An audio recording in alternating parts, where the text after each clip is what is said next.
Barry, a 3-3 draw here and definitely could be summed up as a game of two halves. Can you talk me through the first half and your thoughts?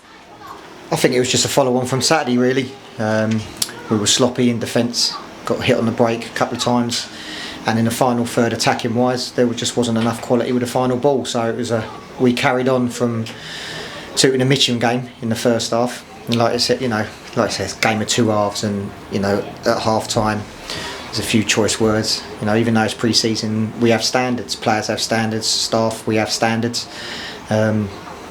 Steve got into him at half-time, and second half was a lot better. It was 3-0 down at half-time, so it must have been one hell of a team talk. Yeah, it was. But at the same time, it was just a case of, lads, you've got to believe in what we do well, and you've got to move the ball a lot quicker, and you've got to use the wide areas and the 2v1s. To isolate their wing backs or left and right of the centre halves. And second half we was on the front foot a lot more. We moved it side to side a lot quicker, penetrated a lot more, and I think we probably could have had one or two more goals.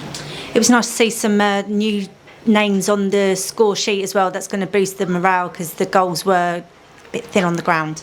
Yeah, pleased for Ibs. It doesn't matter how they go in, it went in, so it doesn't really matter. But it's getting shots off, like the old adage, if you don't shoot, you don't score. And today, I think the first one was fortunate, but if he doesn't hit the target, it's got no chance of going in. Pleased for Luke to get on the score sheet, and then Liam comes in at the end and gets one. But yeah, I think overall, game of two hours. They had the first half, understandably, and we was a better team in the second half. Over the last couple of games, there's been quite a few goals conceded. Is that a worry going into the start of the league campaign? And if so, what are your plans to rectify it?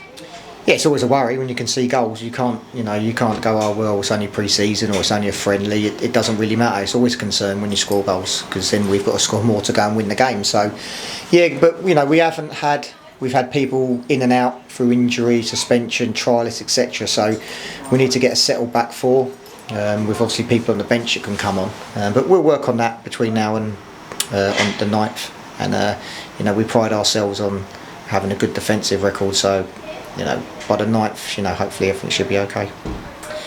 We have our very last pre-season game here on Saturday, 1:00 kick-off against Sittingbourne. What are you going to do to make sure we don't start the game how we started the last couple? I think the case of what we do as staff, I think it's what the boys do in their mentality, and with each other, and moving the ball, like I said earlier on, moving it quickly, moving it across the pitch, playing forward, making forward runs, everything you need to do to penetrate teams. So yeah, listen, Thursday we'll work on stuff. It's always better to have the second half better than the first half, so we've ended on a positive today. But yeah, we'll keep moving forward, keep doing the stuff we do in training. Boys, they listen, they want to do well. I'm pleased for them that they come back from the 3-0. So yeah, Sittingbourne will be tough. Ryan's going to have a good, strong, physical side. They got let's get it right. It's like the year before when we went up. Second place. They finished second by a good margin and deserved to go up. But listen, they'll be competitive and be a good game. Lovely. Look forward to speaking to you again Saturday. See you Saturday. Cheers.